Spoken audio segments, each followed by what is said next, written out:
Bom dia, alunos e alunas. Eu espero que vocês estejam todos bem.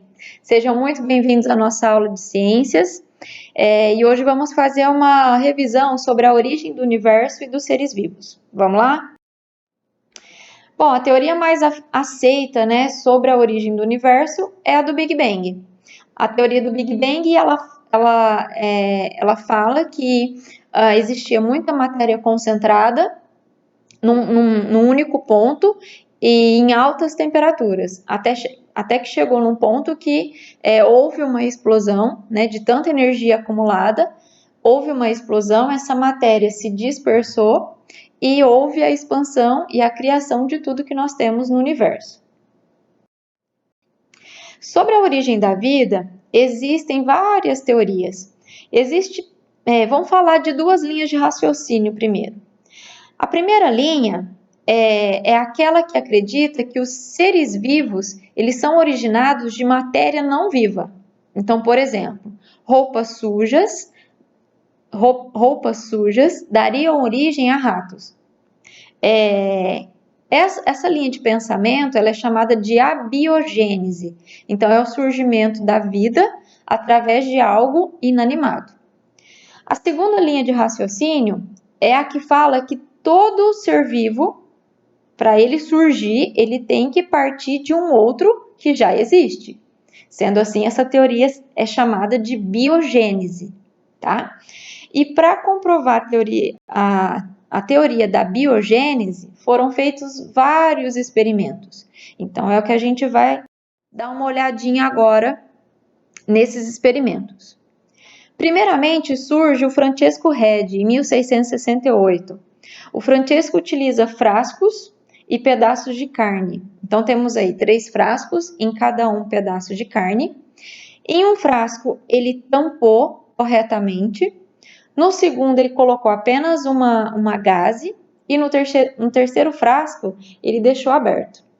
Nesse terceiro que estava exposto, né, ao ar, surge o aparecimento de larvas. E aí o Redi chega à conclusão de que para que essas larvas estejam ali, né, nesse pedaço de carne, moscas apareceram por ali, depositaram os seus ovos e essas larvas fariam parte do ciclo reprodutivo de moscas, né? Então aí ele comprova que não tem nada a ver com um pedaço de carne surgir uma outra vida. E sim que as moscas teriam botado seus ovos num pedaço de carne e posteriormente surgem, né, as larvas que fazem parte do ciclo reprodutivo das moscas. Tempos depois surgem o John Needham e o Lázaro Spallanzani. O Needham ele fez os seus experimentos com um caldo nutritivo. Seria mais ou menos o nosso caldo de carne. Ele dilui esse caldo em um líquido, né? Ele faz um líquido. Esse caldo ele coloca para aquecer, coloca esse caldo em frascos.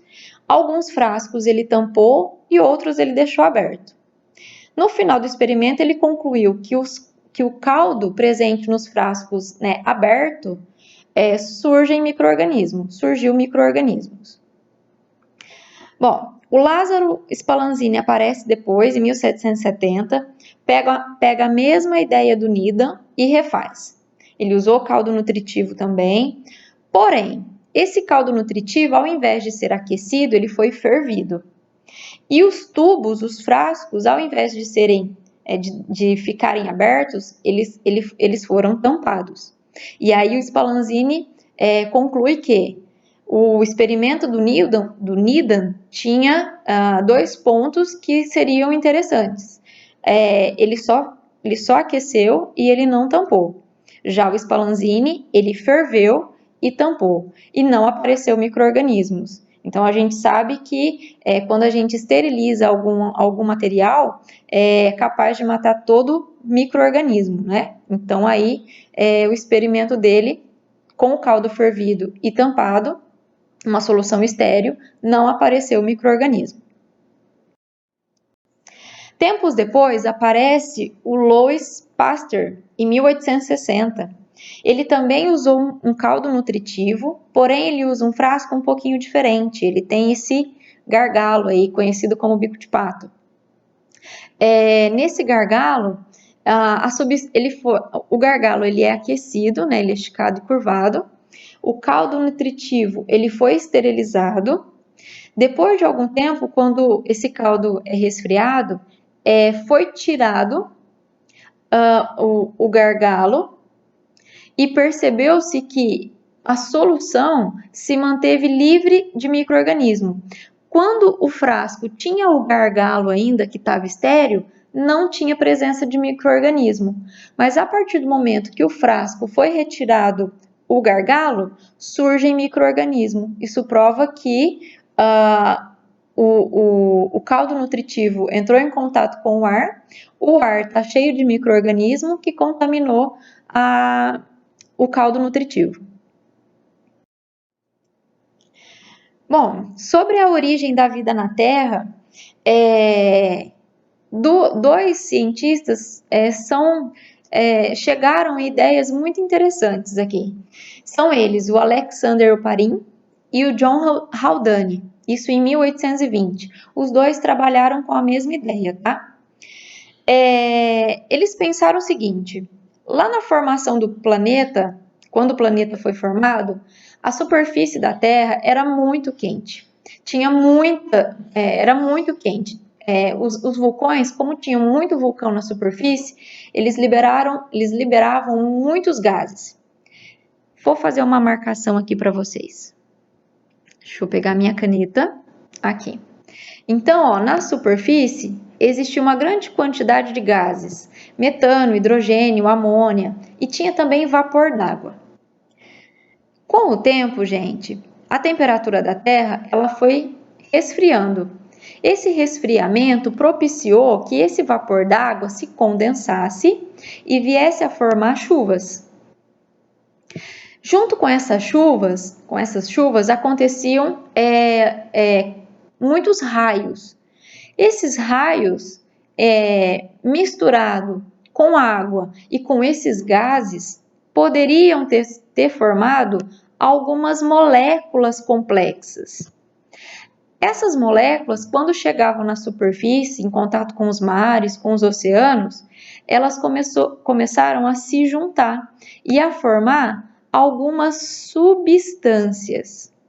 E aí perceberam que essas substâncias, né, que também se juntavam, elas tinham a capacidade de absorver outras substâncias e de se reproduzir, formando então os coacervados. E daí, gente, surgem as primeiras células, as células mais primitivas, né? Os primeiros seres vivos que surgem, né, no nosso planeta. Depois, em 1950, Stanley Miller ele refaz tudo em laboratório, toda essa condição do ambiente, do planeta, né, para a formação de substâncias que poderiam gerar vida, né? Ele tenta reproduzir isso tudo dentro do laboratório. E aí, ó, ele coloca água para ferver dentro, né, de todo o aparato utilizado em laboratório. Quando essa água ferve, né, o vapor d'água, ele sobe, ó.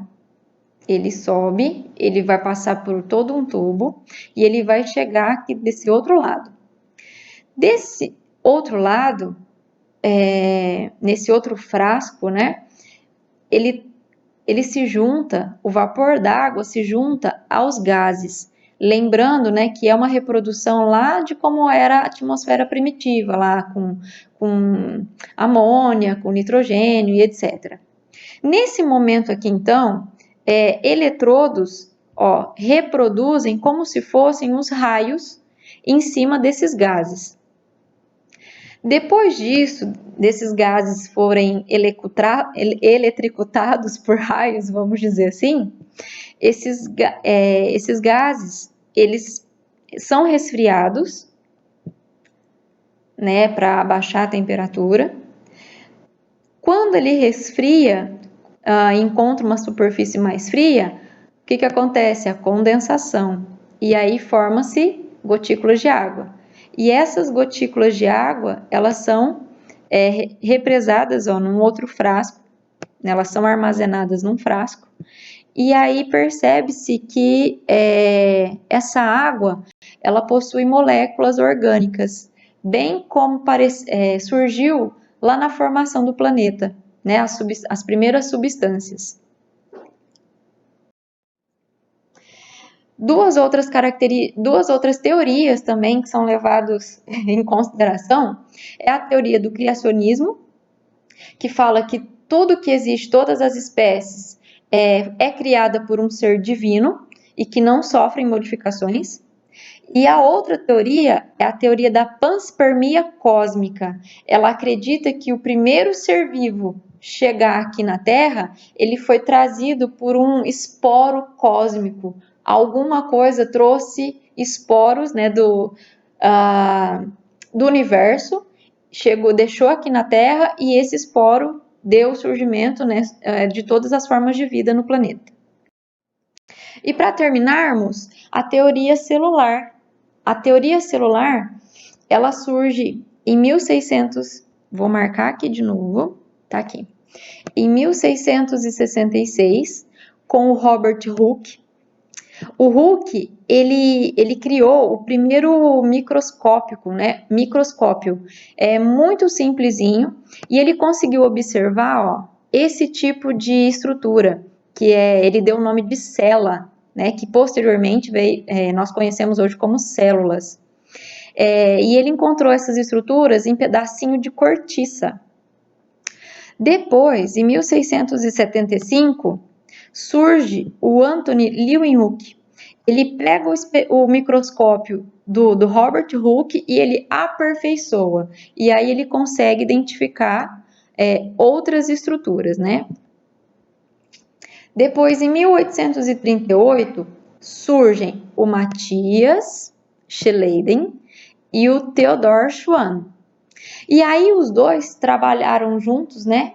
Um visualizou células presentes em vegetais e o outro visualizou células presentes em animais. E aí eles chegaram a uma conclusão, que todos os seres vivos eram formados por células.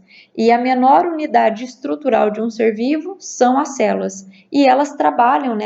Elas funcionam, cada célula, elas funcionam como o nosso organismo.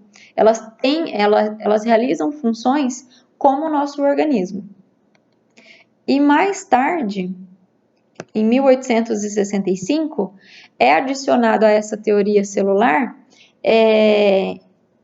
que uma célula, aqui comprovadamente, que uma célula ela só existe de outra já existente, né?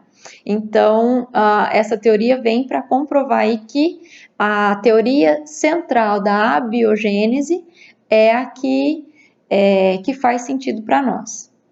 Terminamos por hoje. Até a próxima aula e muito obrigada!